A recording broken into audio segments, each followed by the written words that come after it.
How's my favorite class today? Today, boys and girls, we're going to talk about something that almost predates antiquity. It's a very old symbol, goes back a long way, and I'm sure you guys have seen it in tattoos, on t-shirts, and bumper stickers.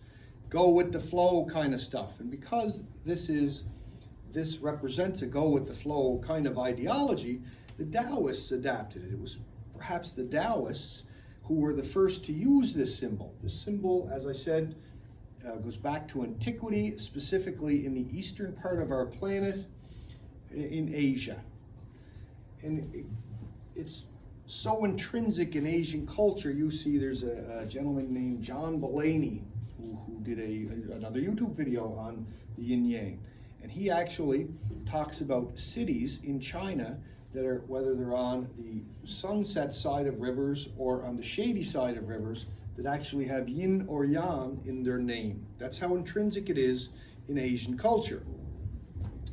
Now, what does it mean? What does it represent? It represents the duality of life. It represents the circular nature of everything on our planet.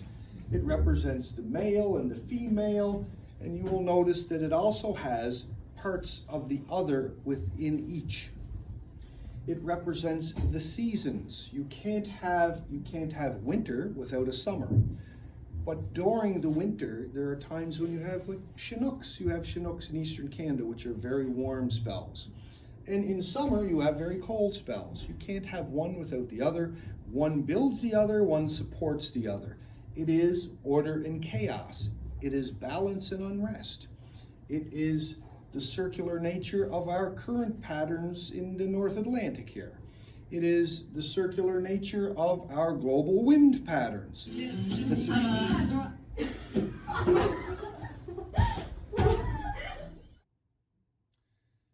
the duality of the yin-yang symbol, it's been picked up by a lot of religions in the Asian world. And I mentioned earlier in the video, I mentioned the Taoists. The Taoists were the first to grab a hold of this symbol to represent the pluralist nature of life.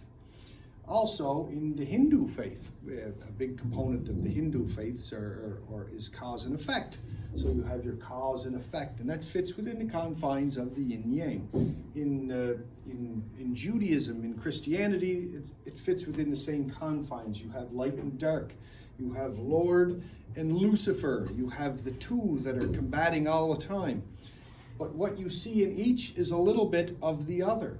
You can't be entirely good without having some bad within you. You can't be entirely bad without having some light.